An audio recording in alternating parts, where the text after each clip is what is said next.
if we're not owning and writing and sharing our culture, somebody else will do it for us. So it's really important that we as visionaries and leaders are living and breathing the culture for the organization. So number one, not even having core values or having core values that aren't perhaps the right core values in today's day and age. Hello, and welcome to today's episode of Pivot to Profit, where we talk to entrepreneurs sharing their amazing journeys so that you, as an entrepreneur, can learn from them. Today's guest is the amazing Suzanne Scarano. How are you? I'm great, Pam. Thank you for having me. I'm happy to be here. Yes, I am super pumped. So let me officially introduce you. As a visionary who balances idealism with practicality, Suzanne formed Forethought and created magic sessions for the individual needs of complex clients. With over 29 years of strategic marketing and brand development expertise, Suzanne has established track record of bringing big ideas to life and delivering results. I love it. I'm so glad to have you here and share your genius with us. So before we dive in, hey, listener, visionary, founder, if you love what you do, you love sales, but the numbers are a nightmare. I'd love to help. Pivot Business Group is here to help you know your numbers, increase your profit, reduce your taxes, and grow your wealth. Just go to pamjordan.com to connect with my team. All right, Suzanne, are you ready? I think so. Perfect. So the first question's not a hard one, so don't worry. What did you want to be when you grew up? When I grew up, when I was a child, my mom left her career, paused it so that she could take care of my sister and me. And I really appreciated her being available to us as room mom and all of the activities that come with it. That also meant that I didn't have a lot of role models as figures in, business or women. And I really wanted to be a teacher. Mhm. Now, all of my teachers were women. I admired them quite a bit. And I loved the fact that they were using something that they knew to share that knowledge with others so that others could be better. I remember that concept of sharing and hopefully inspiring people in the future with kindness Yeah, was one that I loved. So my sister and I played school a lot. And since she's the younger one, I got to be the teacher. of course. Always. And what was fun about that was I felt like I was in an inspirational role, but she also benefited because she actually read before she went to kindergarten. So yeah, Well, you it was were a win-win for both clearly of us. an amazing big sister teacher. I love it. So, in that stage of life, what were you taught about money? What did your parents and your culture, your grandparents, your uncles, your aunts, whatever, what did society tell little Suzanne about money? We came from a really beautiful background. My mom's family had to flee Cuba because of communism. Yeah. So I had a grandfather who was very stingy with money and very careful with money, a lot of budgeting around that. He was an attorney who basically lost everything, came to this country not speaking the language with his wife and three young children, and he basically said, "We've got to make it work." So he went back to his roots and he worked at a newspaper to support his family. Um, and I remember thinking what a beautiful transition somebody could have, even though I saw him as, not spending a lot of money and being very tight and budgeted. I did see how he was able to rebuild his wealth from basically nothing. Yeah. On my other side of the family, we had firefighters who were brave guys running in to save lives and help people.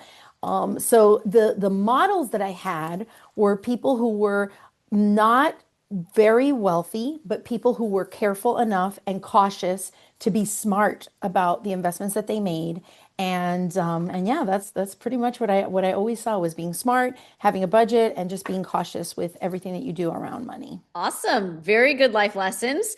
So then where did you start your journey from wanting to be a little girl to now running a very successful marketing firm?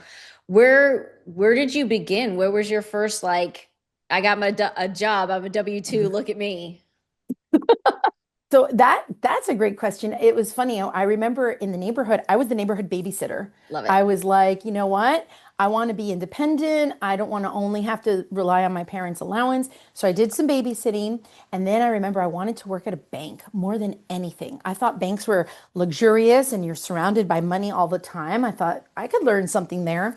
And I attempted to get a job at a bank, but they told me you couldn't work here until you had cash handling experience.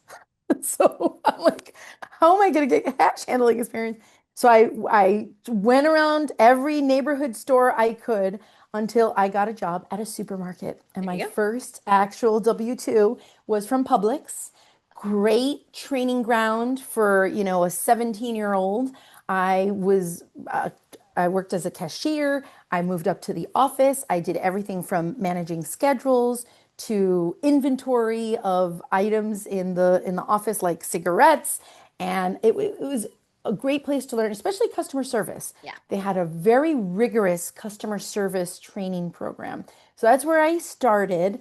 But I finally made that bank job happen while I was in college. I love I it. said, I really want to do that. So I worked at a bank for 5 years. And again, great. While I was in college, I kind of struggled right before and in college. And then I had my first hire at an advertising agency. Well, I was just graduated, and that's where I started on the marketing journey. Got you. And so you have experience in the traditional marketing agency. So when did you decide to hang your own shingle that says, this is Suzanne's company, I'm the boss? Like, because obviously as a kid you were entrepreneurial. So, but then you got some experience in traditional agency. What was the moment or the incident in life, or what happened that you were like, it's time for me to create my own thing? I love that question. That's one of my faves. Um, I was at that agency for 14 years and I loved what I did. I loved communication, I loved marketing, and what I didn't see was us embracing technology. So Mm, there was a little bit of a disconnect between me and my technology, my thirst for the excitement that technology. Now, you got to remember, this was back I started in the 90s, so the early 2000s. And there's lots of reasons why I left, but the real pivotal reason was um, the owner of the agency and I met at a client's office for a meeting. We went in two separate cars because we were coming from two separate locations. The meeting was late in the afternoon, and as we're going back to our cars, he says, "I'll see you back at the office." Now, it's about 4:15 on a Thursday, and I'm thinking, we're going to get to the office at 5 o'clock. What on earth for, right? If I could go home and look at my emails from my laptop, why do I really need to go in the office? But back then, it was kind of the norm to go in early and stay very late. So I sat there in my Miata holding the steering wheel and saying, there's got to be a better way. I love it. Yes, And queen. that was that night I started writing the business plan for Forethought. Yeah. And that was back in 2009 is when we launched Forethought. I love it. And you created it originally as a virtual company. So this was, you were virtual before virtual was cool. I love it. So Yes, we were. what did that mean? Because it was very different from the traditional agency model. Go in, work the long hours, meet one-on-one in person with the clients. So when you first started, what did that look like? I love that I wanted to be a trailblazer, right? I said there's got to be a better way. And I embraced project management platforms. We were already using a project management platform at the office to make sure that we were tracking all of the different projects through the system as well as our time. So the other thing, back then, Zoom was not the thing. It was called GoToMeeting. We used Yep, GoToMeeting. I remember. And right, there was phone calls and emails, and it was just this different way of thinking. It was, you know what, many of our clients in the advertising world, clients don't generally come to our office. Yeah. They prefer that we come to them. So it was like, why do I need to have a big office and spend all this money and force people to drive through traffic when reality is copywriters and designers don't even really talk to the clients all that much. So I had access to a pool of people and I didn't force them to come to a place. Now, the account managers and I do and did and still do meet with clients on a regular basis at their offices. But as you know, a lot of us now use the go to or the Zoom more than we used that go-to back then, right? We Oh, for have sure. Teams and all of it, but we had the tools. I just don't think people were thinking about that. And for me, it was really about life career balance. Yeah. We only have this one life, and I didn't want my career to rule my life and be at the office from 8 a.m. till 7 p.m. every day. It wasn't fun. I wanted to have a family and be more involved in their life and their activities as well without having to put my career on pause the way my mom did. Yeah. So, yeah, we just embrace the technology like we do now. I just kind of saw it. I guess I had a little bit of a crystal ball. I love it. So tell me about your first financial win. It's, you're out on your own in 2009, recreating the virtual agency, or not recreating, but creating the virtual agency. What was a financial win where you were like, oh, I can do this. This is going to work. So I was very lucky. I was one of the real lucky people that prior to launching Forethought, I sat as a volunteer on a nonprofit board. And when I shared with my fellow board members that I was going out, striking out on my own, right away, I had somebody immediately come to me and said, Suzanne, I'd love to work with you. I'd love to be your first client. And someone else refer me as, to a colleague of theirs. And that was exciting and it gave me sort of a peace of mind. However, 2 years in, something quite interesting happened. I had an opportunity to meet with the second largest public healthcare system in the country. And I went in with my little marketing workshop at the time because we didn't have it branded as a magic session yet. And I'm here meeting, I bring my 3M post-it easel and my markers, Sure. and these very conservative executives are sitting around the room. And I'm thinking, oh boy, here we go. And I asked them, who's your target audience? And simultaneously, one of them said the doctor and the other said the patient, like at the same time. And they both looked at each other with this face of how don't and it was about aligning them for this big initiative that was a really big deal for them. And what in that moment, I knew I had something that was going to truly work because I recognized that we, as in all of the years that I had up to that point, which is probably about 14 or 15 years, we would always work with a marketing liaison, but we didn't necessarily meet with everybody else. So by having everybody in the room at the same time, that's where we really were able to connect those dots for them and ensure that they were all on the same page. At that moment, it was a big project. I was awarded the project and it really felt like, okay, I can make this work. So it took about 2 years, but I got there. I love it. I love it. So you've mentioned magic sessions. Tell us what that is. What does that mean? And what does that look like for the client? Oh, thank you so much. So, a magic session is a marketing alignment goal implementing collaboration session. So, it is an acronym for something long and wordy.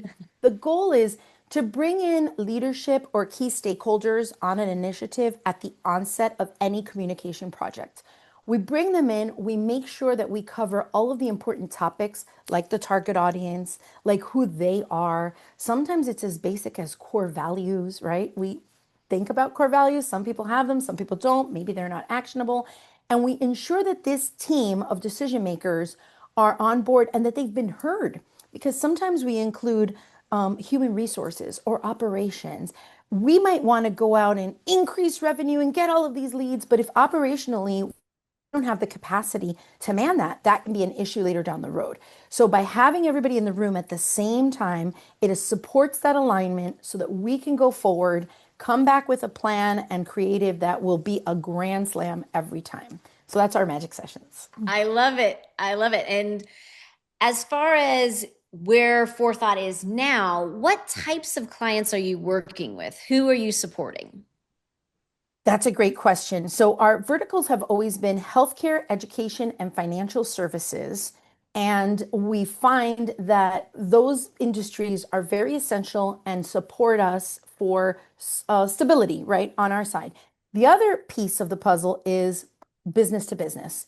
We thrive in any organization that is really collaborating with others and needs to have communication any type of communication initiative. Another superpower that we have here at Forethought is internal communication, right? Okay. I feel like it's a lost art or an art that's not yet been discovered. We feel it's important.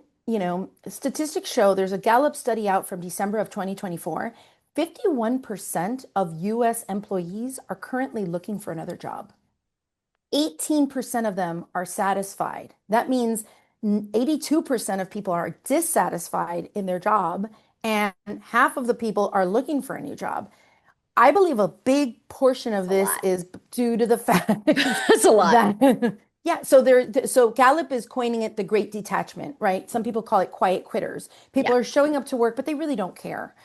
If an employee is aligned with the mission of the organization and they understand what their role is, they will be more engaged and excited about their job. So, how can we, as leaders, owners, visionaries, founders, really get our teams excited about what we're doing as a business and what their role is in that so that we can support everybody living their best lives and really increase the bottom line? I mean, the numbers are there. Turnover is expensive, absenteeism is expensive. Yeah. So when you can bring that down through internal communication, it can be very valuable to a business for sure. I love it. And so when you're doing your magic sessions and you're looking behind the curtain of a business, what are some of the big oopsies or mistakes that you see businesses making when it comes to communication, when it comes to their marketing and their vision? Like, what are you seeing over and over that, like, oh my goodness, these trends are just crazy? Number one, core values, right? Yeah. I feel like some of us have core values that might be integrity, professionalism, respect. That doesn't say much, right? If you have something that says a core value that is do the right thing even when no one's looking, that's clear. You know what that means because integrity could mean something a little bit different to you than it does to me. Right. When we make them actionable, then people can understand them and embrace them. It also helps your teams, your leadership teams or managers hire and fire based on the reality of who the organization is. If we're not owning and writing and sharing our culture, somebody else will do it for us. So it's really important that we as visionaries and leaders are living and breathing the culture for the organization. So number one, not even having core values or having core values that aren't perhaps the right core values in today's day and age. Another thing is just silence, radio silence. Like how often are we as owners connecting or sharing with our team? Are we doing any kind of town halls or touch points on a regular basis?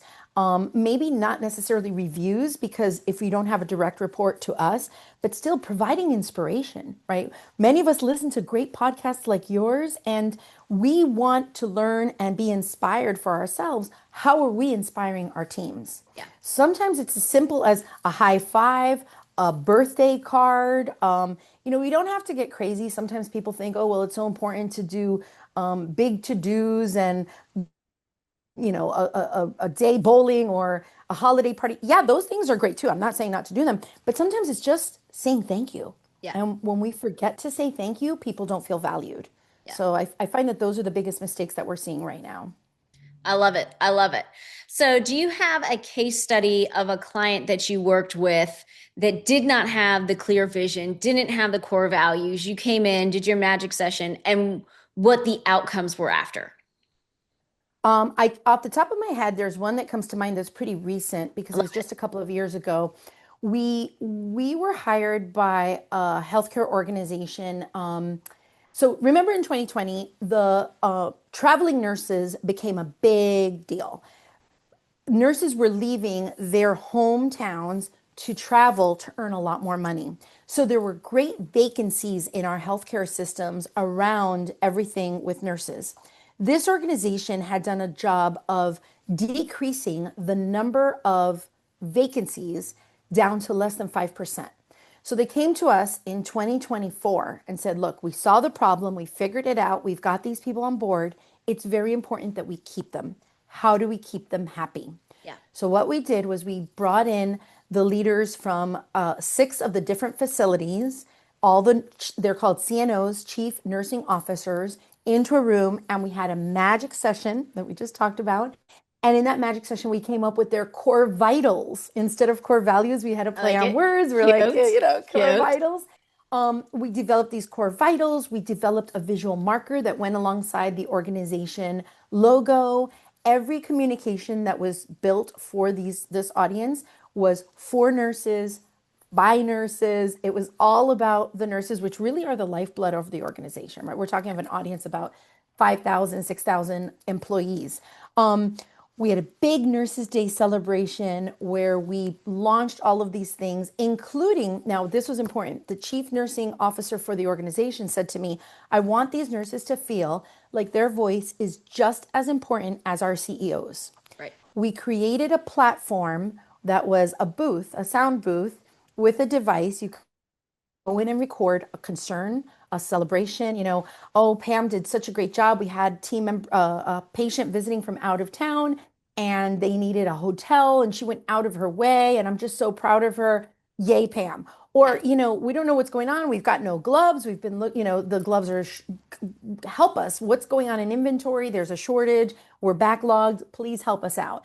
And we also had a website that was specific for the nurses where we could post a lot of these beautiful celebrations and how we were addressing the issues.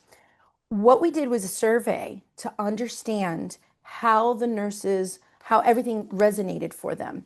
And 94% of the nurses felt like everything we had done spoke specifically to them and they were appreciated and valued for their role in the organization. And the other piece was they created governance councils to support different opportunities for the nurses. Do they want to move in certain technology areas? What were they looking for in terms of education, et cetera? So they had these councils. And in less than 3 months, we had 72 people sign up for the councils, which was a little more than they needed. A So lot of that was a people. good thing as well. Yeah. But I love that they all felt like they were heard and that what they said was going to matter and make change within the organization. That's fantastic. Yes. Thank you. Thank I you. love it. So as your business has grown and you're the visionary CEO, founder, all of those things, have you managed the finances of owning a business? Because that, from the little Suzanne wanting to be a teacher to learning about budgeting and all that, and now you're running a large organization. How have you had to figure out the number side of things of your own business? So I'm a graduate of Florida International University, and my degree was in business. So they trained me really well over there, and I had to learn all about the P&Ls and the general ledgers and the balance sheets at an early stage. Almost too much. I remember in the early days, I would run reports that were kind of ridiculous, but I just wanted to have the baseline and know where we were going. And I actually like the numbers quite a bit. Yeah, The challenge is, and I don't have time for the numbers. there you So go. I need to I need to make sure that I have trusted people in place that can support me and provide the reports that I need. So we've always had an accounting firm that we partner with, and I've had a person, not always, but I would say for the last at least probably 7 years, I've had somebody in the seat of finance director Yeah. that understands the reports that I need and can provide them to me on a regular basis so that we can review the numbers. But yeah, the numbers tell the story, right? Yes. And it's important to understand what your story is so that you can also prepare for the future. I love that. And as your company has grown, how has what you've looked at changed? Because, like you said in the beginning, you ran reports on reports because that's what they said in school, but that doesn't mean they were actually telling you anything. So, what are you seeing that you used to track that doesn't matter anymore, and what versus what you're tracking now that really does tip the scale for you and success in your business? I think that's such an awesome question and so important for people who are starting out to know. Because everybody talks about the balance sheet and the P&L, right? And that's the numbers that we get. The challenge with that is that that is historical. There's nothing we can change about that. But have you ever been a passenger or the driver in a car who accidentally goes over a speed bump a little too fast? Not a good feeling, right? Not It's fun. uncomfortable, maybe even painful. Oops, I didn't see that coming. Ouch. Projections. I'm a big fan. So I'm also an alumni of the Goldman Sachs 10,000 Small Business. And one of the things that I learned there was definitely looking at projections. Yes. What are our sales projections? How can we, are we prepared? Do we have enough money coming in? What's in the pipeline? That to me, and a budget, because a budget will also keep you on track with where the money is going, right? So if you're looking at that, and I like to look at it month to month. And actually, we run on EOS now. Love And it. in EOS, we have a L10 meeting. Hmm. So that forced me to look at it weekly, right? Yeah. Because it was always historical information and monthly, and then it became projections, first quarterly, then monthly. Now we look at them weekly. Yeah. How are we looking ahead so that we know and we can act much more quickly? So I would definitely, if I was giving my 10 year ago self advice, I'd say look at the projections, stop looking at the P&L so much.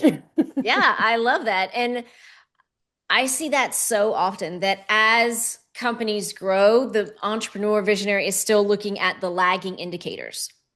They're still just, I call it looking in the rearview mirror. They're still just saying, oh, geez, we spent too much on marketing last month. Or, oh man, last quarter was awful. Like, that's helpful to know where you've been, but it's so much more important as you're scaling your business to look at the leading indicators. What are our sales projections? What are our current conversion rates? How many leads are we having coming in? The things that are forward looking, because as you're driving your business, you need to know where to drive it. And if you're just looking at where you've been, you can miss turns, you can miss opportunities, you could overspend, you could underspend. And far too often, I see entrepreneurs just looking in the rearview mirror, driving straight, but not driving in the right direction. So I love that call out from you that it really is the leading indicators and that forward looking numbers that make the difference for you now as you're scaling your company. Like I said, that speed bump, it comes quick and hard and it can hurt. So if you're looking forward and you know the speed bump's coming, you can prepare for it a little better and possibly either not have as great a loss or increase and adjust as necessary. So I agree with you. That's a solid take home for everybody. Yeah.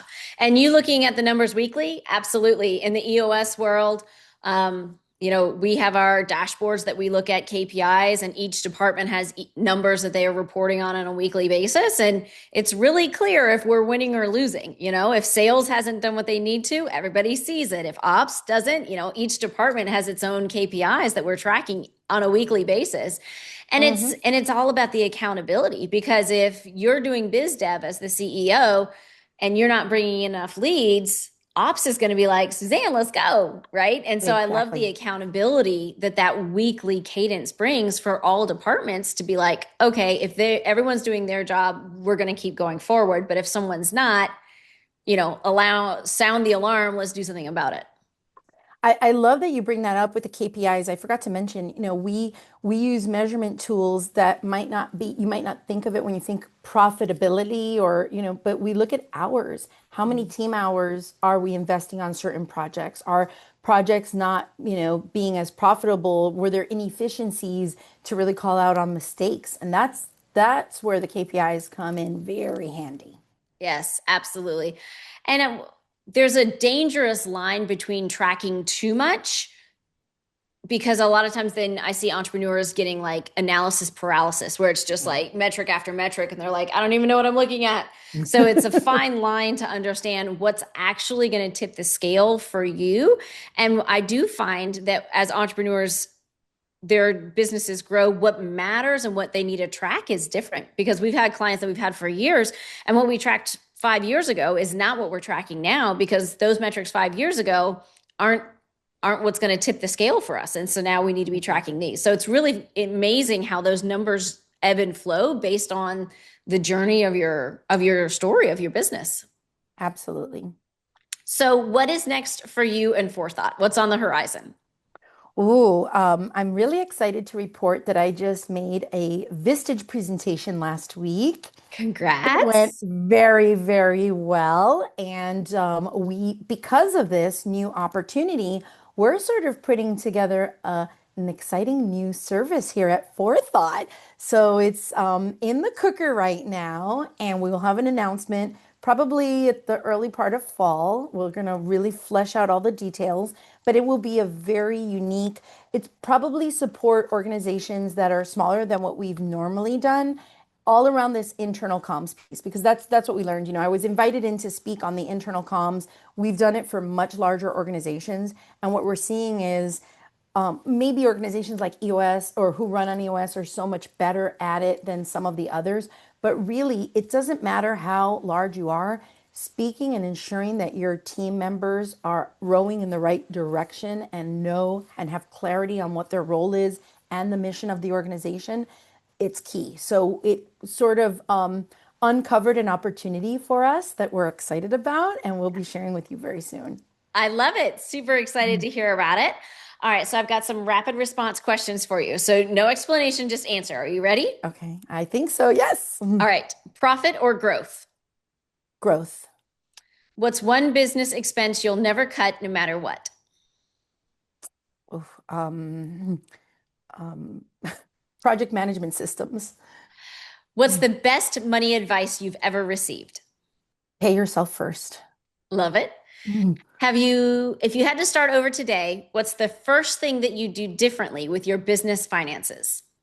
I mm, probably not use the line of credit as quickly Mm. as I think sometimes we're apprehensive to use the line of credit and we use credit cards. And I think sometimes that's like for some reason psychologically, it's something you want to pay off right away. So I think I would probably just adjust that. Okay. And what does financial freedom mean to you? Financial freedom means having the ability to go to a Mother's Day event at my daughter's school, spending the day with my husband on his birthday and just taking it off because I can. It's not so much always about the money, it's also about the quality of the life that I'm living. That's really important to me. That's beautiful. I love that. Mm. Suzanne, thank you so much for sharing your profit story with us. Where can people go to connect with you? So please reach out to me at Scarano at forethoughtmarketing.com or info@forethoughtmarketing.com. Amazing. This has been awesome. I love what you're doing and what you're building and how numbers have played a role in that journey and the heart that you have for helping organizations in their communication in your magic sessions. Thank you so much for sharing today. We appreciate you being here. Thank you, Pam. It was really a pleasure. I had a lot of fun. Awesome, awesome. And listeners out there, if you want help understanding your numbers, we are here to support you with tax strategy, bookkeeping, and with those leading indicators. Just go to pamjordan.com, schedule a call with my team. And remember, it's not what you make that matters, it's what you keep. Thank you.